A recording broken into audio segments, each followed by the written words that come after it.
विश्व में अमेरिका और चीन के बाद भारत का रक्षा बजट सबसे बड़ा है, $76 बिलियन का। उसके बावजूद हमारे यहाँ अग्निपथ योजना लागू की गई है, जिसको लेकर विरोध प्रदर्शन देखने को मिला है। 14 तारीख को ये लागू की गई थी और अब जाकर तीनों सेनाओं ने संयुक्त प्रेस कॉन्फ्रेंस की है। मदरन जी हमारे साथ है, प्रेस कॉन्फ्रेंस अटेंड करके बाहर आए हैं। कितना मुश्किल था सरकार के लिहाज से, क्योंकि विरोध प्रदर्शन चल रहा है, क्योंकि ये कहा गया कि हम 10% रिजर्वेशन देंगे अर्धसैनिक बलों को। कई योजनाओं का ऐलान किया गया, 2 साल एज कैटेगरी को भी बढ़ाया गया, लेकिन अब इस प्रेस कॉन्फ्रेंस से क्या कुछ निकल के आया, क्या अब हिंसा थम पाएगी?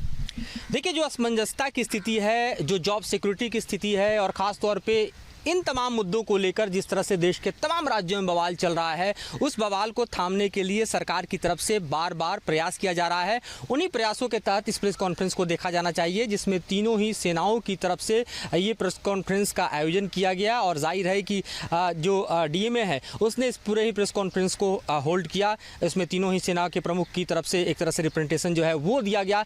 लेकिन सबसे बड़ी खबर जो दर्शकों को बताने वाली है कि साफ तौर पर इस बाबत मना कर दिया गया है कि किसी भी तरह से ये स्कीम वापस नहीं की जाएगी। तो सबसे बड़ी खबर जो आज की प्रेस कॉन्फ्रेंस से निकल कर आई है कि ये स्कीम सरकार वापस नहीं लेगी। इसका ऐलान तीनों ही सेनाओं की तरफ से किया गया है। दूसरी महत्वपूर्ण बात जो इस प्रेस कॉन्फ्रेंस से निकल कर आई है, जो जानना आपके लिए बेहद जरूरी है, कि किसी भी प्रदर्शन में अगर आप शामिल हैं, किसी भी हिंसक प्रदर्शन में अगर आप शामिल हैं, लॉ एंड ऑर्डर को अगर आप अपने हाथों में ले रहे हैं, कानून को अगर अपने हाथों में आप ले रहे हैं, तो आप अग्निवीर नहीं बन पाएंगे।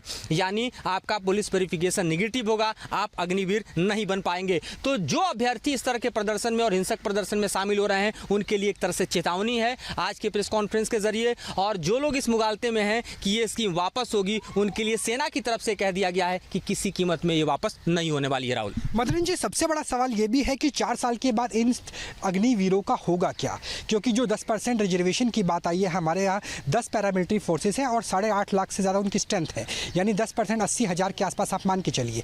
कैसे उन्हें संयोजित किया जाएगा? क्या ये ग्रेडिंग सिस्टम उससे अलग होंगे जो एनसीसी की तरफ से पहले दिए जाते थे या पूर्व सैनिकों को दिए जाते थे? कैसे उन्हें जो राज्य की पुलिस है उसमें रखा जाएगा? क्या होगा भविष्य का? देखिए, यही सबसे बड़ा सवाल है जिसको बार बार एड्रेस करने की कोशिश की जा रही है और आज भी इसी सवाल को एड्रेस करने की कोशिश की गई है। और ये सवाल दरअसल एड्रेस करते वक्त जो है वो तीनों सेनाओं की तरफ से जो बातें रखी गई हैं, डीएमए की तरफ से जो बातें रखी गई हैं, उसमें सार तत्व जो है वो मैं आपको बता देता हूँ। एक तो जो 75% बाहर निकल कर आएंगे 4 साल बाद, वो कहाँ जाएंगे? तो जाहिर है कि उनके लिए तमाम तरह की जॉब अपॉर्चुनिटी खुलती हुई नजर आ रही है और इस बारे में बताया जा रहा है। जैसे कि राज्य सरकारों के लिए तो 4 राज्य सरकार तो घोषणा कर चुके हैं कि उनके यहाँ जो भी अग्निवीर आएगा उसे अपनी सेना में रख लेंगे, माफ करना चाहिए, अपनी पुलिस बल में भर्ती कर लेंगे। तो पुलिस बल में उनके लिए एक पूरी तरह से वैकेंसी ओपन हो रही है। दूसरी तरफ देखिए तो MHA ने, जो आप कवर करते हैं दरअसल, उसमें एक तरह से देखा जाए तो वैकेंसी की अपॉर्चुनिटी जो है ऑलरेडी गृह मंत्रालय खोल चुका है।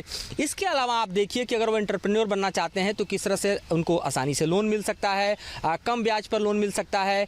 स्किल डेवलपमेंट के साथ साथ उनको जोड़ा जा रहा है, क्योंकि वो ऑलरेडी स्किल्ड होंगे, अपने ट्रेनिंग के प्रोसेस के जरिए ऑलरेडी स्किल्ड होंगे। और स्किल होने का फ़ायदा देखिए कि तमाम तरह के हम कहें कि अलग अलग PSUs में या फिर अलग अलग हम कहें कि कंपनियों में वो नौकरी कर सकते हैं, क्योंकि वो टेक्निकली ट्रेंड होंगे, क्योंकि वो फिजिकली ट्रेंड होंगे, क्योंकि वो डिसिप्लिन्ड एक तरह से फोर्स से निकल कर आ रहे हैं, तो वेल डिसिप्लिन्ड होंगे, जो कि किसी भी इंस्टीट्यूशन के लिए बेहद ज़रूरी होता है।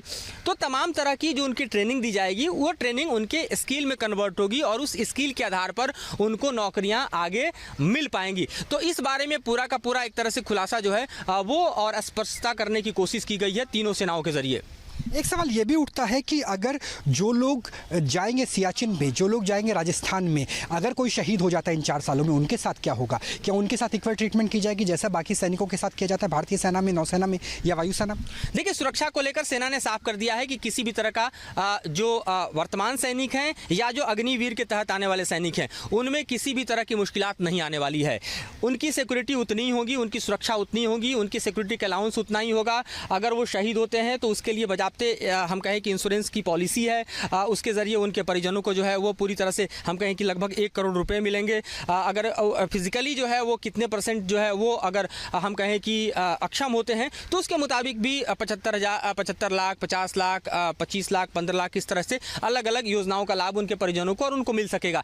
तो जो जॉब सिक्योरिटी के बाद जो पर्सनल सिक्योरिटी का सवाल है, लाइफ की सिक्योरिटी का सवाल है, उसको भी एड्रेस करने की पूरी तरह कोशिश की गई है ताकि किसी भी तरह की मुश्किल नहीं आए। लेकिन सबसे बड़ा सवाल जो उठकर आ रहा है कि जो लोगों के मन में है कि आखिरकार ये जॉब कट और खासतौर पे 4 साल की नौकरी, ये सब क्यों, इसको एड्रेस करने की कोशिश आज प्रेस कॉन्फ्रेंस में मूल तौर पे की गई और बताया गया कि किस तरह से दुनिया की जो तमाम सेनाएं हैं उनका यंग एज प्रोफाइल है, इस यूथ प्रोफाइल को भारत की सेना भी बनाए रखना चाहती है और इसी यूथ प्रोफाइल को बनाए रखने के लिए ये सब कुछ किया गया है और अचानक नहीं किया गया है।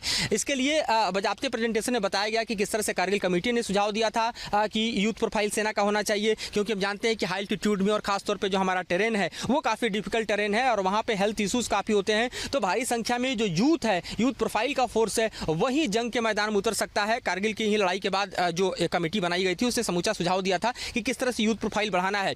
तो इसीलिए अब सेना नहीं चाहती कि जो सेना का मैक्सिमम फोर्स है वो 35-36 के एज तक का हो। सेना ये चाहती है कि महज जो है अगर 21 साल में भी कोई ज्वाइन करता है, क्योंकि 17.5 से 21 साल का एज है, तो 25 साल में वो सेना से निकलकर कुछ और करे, कुछ और धंधा व्यवसाय करे, नौकरी करे, तमाम तरह की अपॉर्चुनिटी तब भी ओपन है, क्योंकि ये भी प्रावधान दिया जा रहा है कि जो 10th पास है और वो इस अग्निवीर स्कीम के तहत आता है, अग्निपथ स्कीम के तहत आता है, अग्निवीर बनता है, तो उसको 10+2 का सर्टिफिकेट, गवर्नमेंट अप्रूव्ड सर्टिफिकेट मिलेगा और साथ ही उसको स्किल इंडिया भी अपनी तरफ से सर्टिफिकेट जो है उसके स्किल के मुताबिक देने जा रही है, तो उस सर्टिफिकेट का भी वो इस्तेमाल कर सकता है। यानी 4 साल की नौकरी में आपको 2 साल का एजुकेशनल और जो क्वालिफिकेशन की तरह से देखिए तो स्किल का सर्टिफिकेट भी दिया जा रहा है। यानी एक तरह से भरोसा जताने की कोशिश की जा रही है, भरोसा बहाल करने की कोशिश की जा रही है। जो अभ्यर्थी हैं उनके मन में जो शक, शुबा, शंका है उसको दूर करने की कोशिश की जा रही है कि आप जॉबलेस नहीं होंगे, आपके लिए जॉब अपॉर्चुनिटी काफ़ी खुलेगी, आपका लाइफ इनसिक्योर नहीं होगा। सिक्योरिटी के लिए जो है सरकार की तरफ से तमाम प्रयास की जा रही है, राज्य सरकार भी आपको नौकरी देगी, केंद्र सरकार भी नौकरी देगी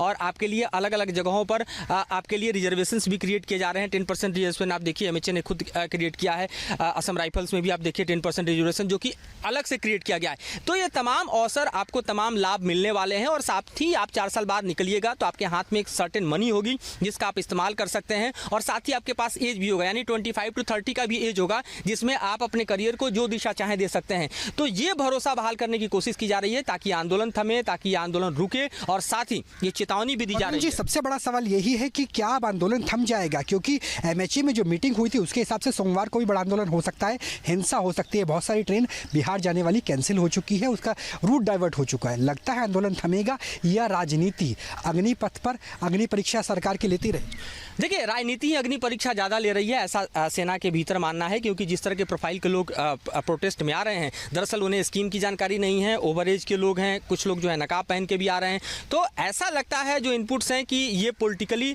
ज़्यादा मोटिवेटेड प्रोटेस्ट है बनिस्पत की अभ्यर्थियों के हिसाब से। देखिए, दूसरी महत्वपूर्ण बात सामने आई है कि सेना से रिटायर्ड जो ऑफिसर्स हैं वो सेना की भर्तियों के लिए अलग अलग कोचिंग इंस्टीट्यूट चलाते हैं और उसमें एक सर्टेन पैसा लिया जाता है और कहा जाता है कि आपको ट्रेनिंग दी जाएगी, आपकी भर्ती हो जाएगी तो ये पैसा उनके पास रह जाएगा, नहीं होगी तो आपको लौटा दिया जाएगा। तो इस तरह के कोचिंग इंस्टीट्यूट जो है उनकी दुकानें बंद हो जाएंगी अगर इस स्कीम के तहत देखा जाए तो, क्योंकि अब क्यों कोचिंग इंस्टीट्यूट में कोई आएगा, क्योंकि 4 साल की नौकरी है और जाहिर है कि उसके लिए इतना पैसा क्यों इन्वॉल्व करने जाएगा। तो वो लोग भी दरअसल इस तरह के प्रोटेस्ट को उकसा रहे हैं, ऐसा इनपुट है। एक गिरफ्तारी भी इस बाबत हुई है। तो ऐसा माना जा रहा है कि अगर ज़्यादा से ज़्यादा अभ्यर्थियों को एड्रेस किया जाएगा, फ़ायदे गिनाए जाएंगे, देश के प्रति उनका समर्पण, राष्ट्र रक्षा का संकल्प, स्वयं को न्यौछावर करने की जो उनके अंतर की आत्मशक्ति है उसको जागृत करने की ज़्यादा ज़रूरत है, बनस्पत की किसी भ्रम में फंसने देने की कि आपका जॉब जो है वो इनसिक्योर्ड है और 4 साल बाद आप सड़क पर आ जाएंगे। बिल्कुल, निश्चित तौर से एक ही बड़ा परिवर्तन है। 1989 में पहली बार ये सोचा गया था कि ऐसा कदम उठाना चाहिए। यूरोप समेत दुनिया के तमाम देशों में कॉल फॉर ड्यूटी का इस्तेमाल किया जाता है। भारत की बात करें तो भारत में 32 साल एवरेज एज है भारतीय सैनिकों की, जबकि 25 साल हिंदुस्तान के आम जनता की एज है। तो निश्चित तौर से ये एक बड़ा कदम है, लेकिन सरकार के लिए अग्निवीर अग्निपथ योजना से ज़्यादा बड़ा जो सामना है वो विरोध प्रदर्शन के लिए है, क्योंकि वही सबसे बड़ी अग्नि परीक्षा है जिसमें युवाओं का इस्तेमाल राजनीतिक दल और ऐसे तत्व करते हुए नजर आ रहे हैं जिनके अपने निजी हित है। सहयोगी मधुरेंद्र के साथ राहुल डबास, न्यूज़ नेशन, दिल्ली।